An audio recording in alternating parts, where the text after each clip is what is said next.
Gentlemen, what is up? My brothers from another mother. I am doing a video today on the steps that I take when I buy a used vehicle. There was a video I put up the other day about the progress on car shopping, and somebody asked me to do a video on the steps that I take in buying another vehicle. So here it is. First of all, I don't buy new cars. I've only bought one. Well, I didn't buy it. I leased it through my company. A new car once. And the reason why I don't do that is just because as soon as you drive it off the lot, you're going to lose a ton of money. I usually buy a car that's 2 to 3 years old, so somebody else is taking the depreciation hit, and it's always worked out great for me. So whenever I shop for a car, I'm always on the used market, Auto Traders, Kijiji, Craigslist. Here in Canada, I find the Auto Traders probably the best, only because I can save vehicles to a garage and I can organize them and compare them. So I'm very analytical when it comes to things like car shopping. I want to make sure that I get the right price, first of all, and the right car, and I'm not being duped as far as what the vehicle is all about. So basically, once I identify vehicles that I like, and I don't narrow it down to just one vehicle, like saying I'm going to have a 2008 to 2013 M3, for example, I will be open to M cars. Or I'll be open to other ideas. Like I've also talked in other videos about maybe doing a daily driver type beater car and a higher end exotic as a toy, so I'm open to that as well. It is a very time consuming process the way that I do it. In fact, I'm probably closer to fastidious, almost even maniacal, the way that I go through my used car shopping sheets. But if you look at my saved garage on the Auto Trader now, there's probably something like, I don't know, 20 cars that I've saved on that list. So identifying cars that I like, and then I'm looking for value next. Okay, so I'll go save cars in the garage that I liked, and I'll end up with a list of anything from, you know, exotic cars all the way down to like a daily driver in this current list that I'm working on right now. Once I've identified the cars that I like based on color and options are very important, guys. You got to get clear on what options the car has. Like for example, in the BMW lineup, I can't live within a car that doesn't have comfort access and push button start. I don't want to be putting keys in. I know it's like, you know, first world problems, but for me, I don't want to be putting, you know, keys in the dashboard or, you know, pushing buttons to lock or unlock cars. I just want to touch the handle, it unlocks, touch the button on the top or the feeler on the top, and the doors will lock. And when I get in the car, I don't want to, you know, fiddle around and have to put fobs in to start up the car. So I always look for options that are there or ordered on the car when I get it. Interior colors matter too. Like try to stay away from gross type of colors. Like there's some really gross beigey and brown interior colors on German cars. Audi has a disgusting, like I call it baby shit brown leather interior on their R8s. BMW has a kind of disgusting tan brownish color on the inside of some of their cars as well. So just get clear on what you're willing to tolerate, because also when you're going to resell the car, you want to have a desirable car to put up on the market, not something that's going to sit around and you're stuck with. So I've clarified cars, I've clarified options. If you're unclear on options, you can always go to type into Google, you know, car make and then wiki, and it often tells you more details on a car. Or you can just type into Google, you know, car options for that year, and you should be able to find something. Forums are a great resource for information as well if you want to look up on reliability issues. With respects to reliability, another thing I like to do as well is I'll find out what the production numbers are versus the number of claimed issues. So I did a video on the rod bearings. You know, if you guys are a regular subscriber on the channel and you follow me on the M3 stuff, you've probably seen it already. But what I discovered when I kind of dove into that is there was a lot of M3 made and not a ton of people that had claimed issues with the rod bearing, so it was kind of overblown. Not that it doesn't happen, it does happen, but I found that it was a little bit of an overblown narrative on the car. It's fairly reliable. Also, I'll go to Google in the search bar and I'll type in, like if I wanted to learn about the LS460, I mentioned in a recent video that I bought a lemon and I got my deposit back. But for the LS460, for example, I would go to Edmunds and type in year of car LS460 consumer reviews, and what ends up happening is it brings you to a page that has everybody's feedback on the car. I'm not really concerned with the good feedback, because if I'm looking at buying the car, it's because I like it and I know it's a good car.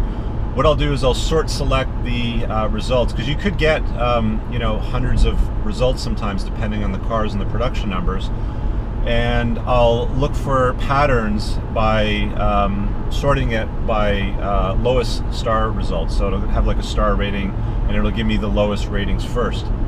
So I'll take a look at those and I'll read the consumer reviews.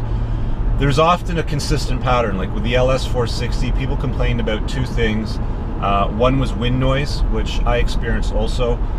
So I'm driving this 4Runner right now, and I've got these kind of like rain deflectors on the side, and there's a hood deflector for bugs and stuff like that.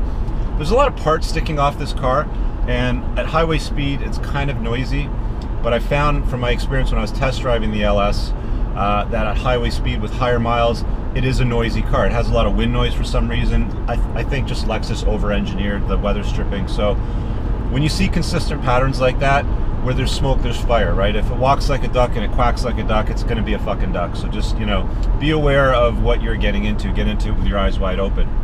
I didn't see a lot on the problem that I experienced with a car that I had put a deposit on, which was a sudden loss of power when turning right.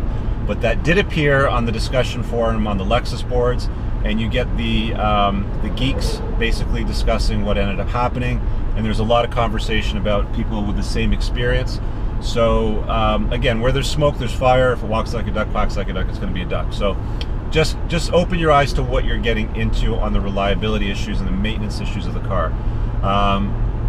Another good idea is to, if you have a good relationship with the shop, I mean, you guys know that I like BMW, so I've got a good relationship with the shop in Markham, and I've mentioned before, Europa Motors. The guy there that runs the shop, his name's David, great guy. Mention my name if you talk to him. But if you're in the GTA or Toronto North area, talking to a company like Europa Motors is a great idea. I don't have any experience with diesels, for example. So I called him up and I said, you know, what are diesels like? And I mentioned this in another video, you know, what are diesels like to maintain, and are they reliable?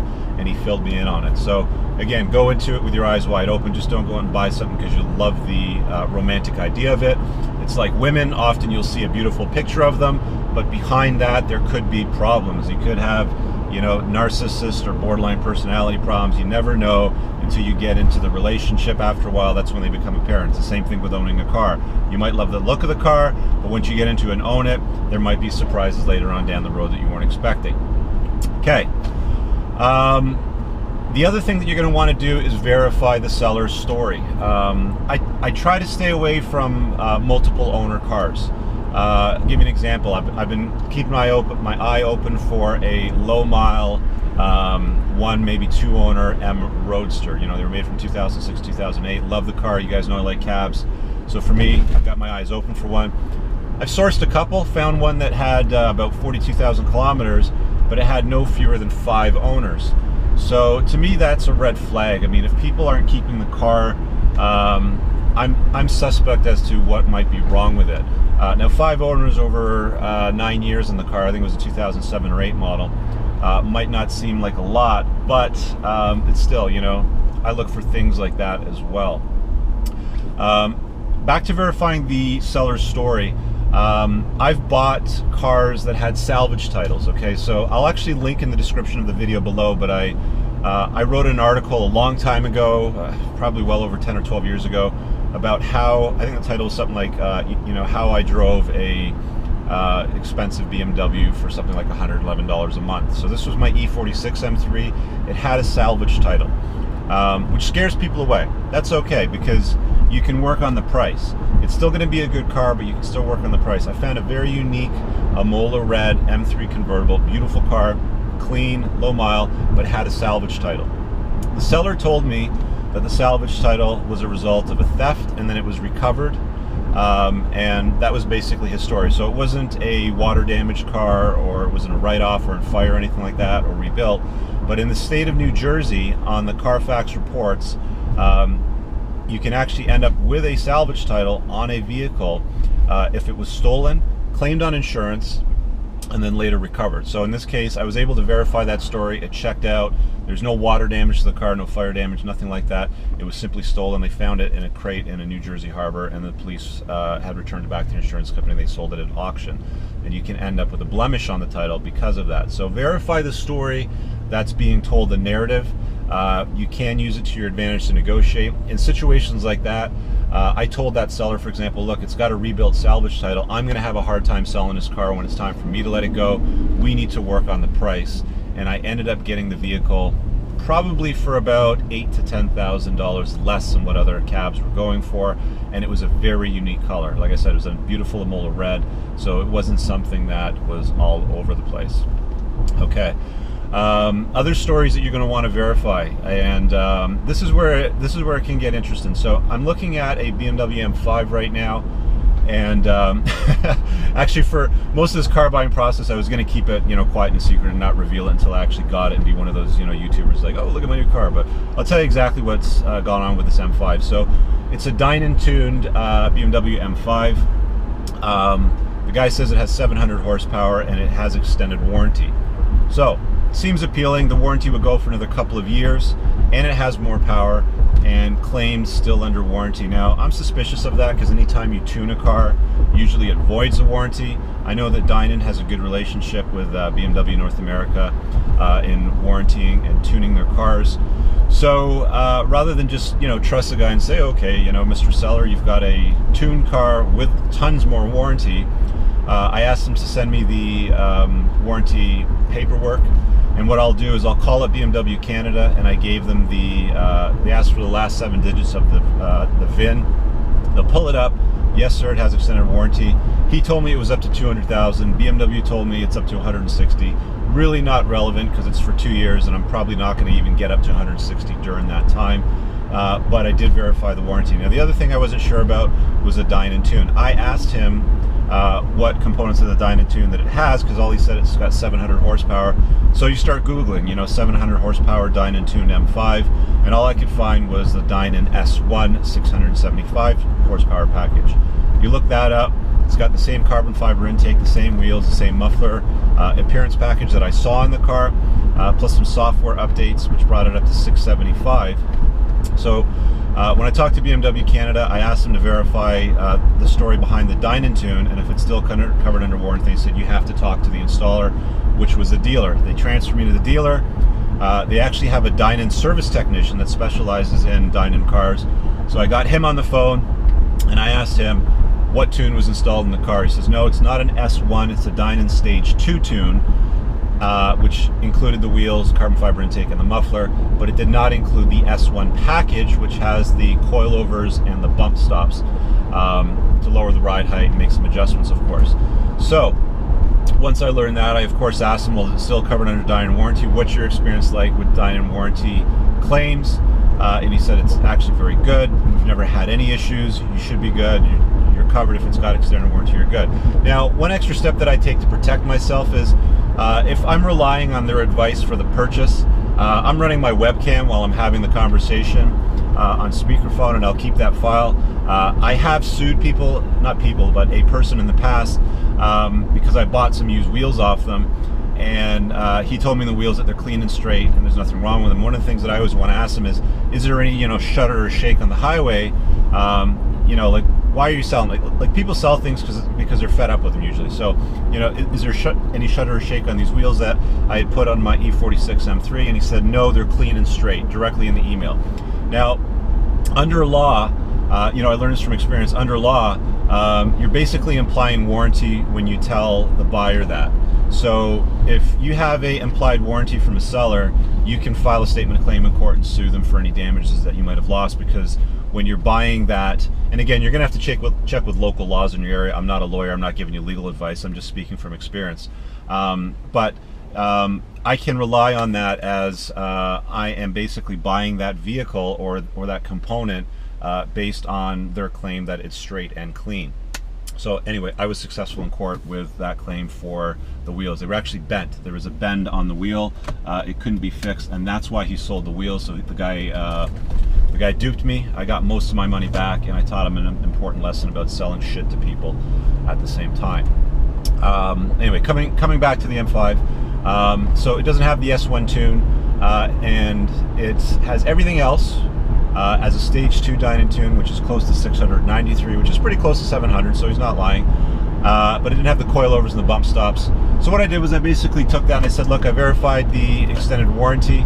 I verified the Dyna information. It doesn't have the full S1 package. It's missing the coilovers and the bump stops, because I asked him when I said, you know, is the car lowered? He goes, oh yeah, the car's lowered. And it's not, so it's on the factory suspension. So I use that in my negotiation process. I'm always negotiating, right? You know, hey, listen, you know, you claim this, but this is what I learned. Are you willing to do this? And I found that approach, because you're being reasonable and logical, works. Always works with guys when you're buying and selling cars. That's the beauty about dealing with guys when buying and selling cars. That's pretty much my process that I've used on car shopping. It's fairly extensive, but if you're a petrolhead, if you're a car guy like me, like I said, you know, I'm fairly fastidious. Some people might even say, hey, you're kind of maniacal in your process, but I want to make sure that I'm not getting a piece of shit, that I'm going to have a good experience with it. I'm going to want to drive for a few years, and when I want to unload it, it's not going to have any problems that will come back to haunt me. So, oh, sorry, last thing, pre-purchase inspection. Last thing I'm going to do actually with this M5 is we've agreed on a price. I've verified what I need to for the vehicle. I'm going to take it to my guy at Europa Motors. He'll throw it up on a hoist and have his mechanic look around it and look for any obvious signs or signals of repair or damage or accidents or leaks or anything that I might need to know about as a buyer. It usually doesn't take him any more than half an hour. His hourly rate's like 100, I don't know, 100, 120 bucks or something like that. So it's well worth my money to pay him $50 to $60 to have his mechanic take a look around the vehicle for any obvious signs of anything that I should know about as a buyer before I would get into that. There you go, folks. I hope you enjoyed the video. I went into as much depth as possible. If I missed anything, leave a comment below, or you can always private message me on the Facebook page. I know a lot of you have asked me questions or requested videos there. Feel free, again, guys, to message me there anytime, ask anything. Doesn't matter if it's cars, business, women, dating, whatever, I don't care. Happy to talk on all those topics. Thanks for checking out the video. Give it a thumbs up, of course. If there's somebody that you think that needs to see this, if they're car shopping, please share it with them. Of course, have an amazing day. Peace!